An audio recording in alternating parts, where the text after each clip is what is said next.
બેન બોલો.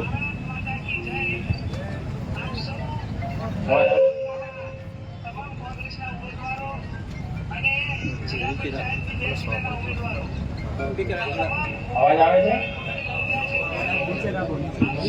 આ તાલુકાના તમામ સમાજના વડીલો, યુવાન ભાઈઓ બહેનો, આપણા કોંગ્રેસના ઉમેદવારો જે પાર્ટીએ ટિકિટ આપી છે એમને વિજય બનાવશો એવી આપ સૌને હું વિનંતી કરું છું.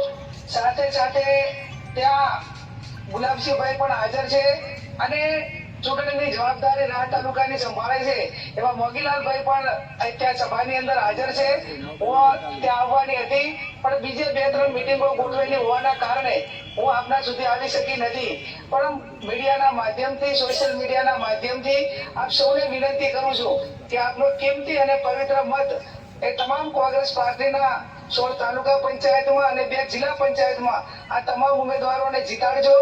અને પાર્ટી તરફથી અમે ખાતરી આપીએ છીએ કે આપણી તાલુકા પંચાયતમાં બહુમતી આવશે તો તમે જેને ઈચ્છો છો એ તાલુકા પંચાયતના પ્રમુખ એને બનાવીશું, એની પણ અમે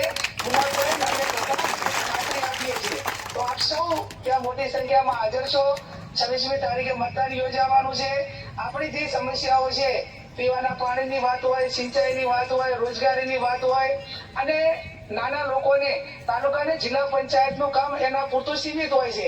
આપણે કોઈ ગાંધીનગર કે દિલ્હીના કોઈ કામ હોતા નથી. તો આ નાના કામોમાં આપણા માણસો ઉપયોગી બની શકે એના માટે કરીને નવો તાલુકો બનાવ્યો છે અને નવો તાલુકો બનાવતાની સાથે જ ત્યાં કોંગ્રેસની બોડી આવે, બહુમતી કોંગ્રેસ પાર્ટીને મળે એવા પ્રયત્નો આપ સૌ કરજો. અને ફરી પણ તમારા વચ્ચે આવી શકી નથી પણ અવારનવાર આવું છું. આવનાર સમયમાં પણ આપણે સૌ સાથે મળીને એક કોંગ્રેસની ટીમ તરીકે કામ કરીશું. તો આપનો કિંમતી અને પવિત્ર મત તમે બધા જવાબદાર આગેવાનો આ 2 દિવસ ગામડે ફરીને જ્યાં આગેવાનોને કહેવાની જરૂર હતી ત્યાં કહેજો.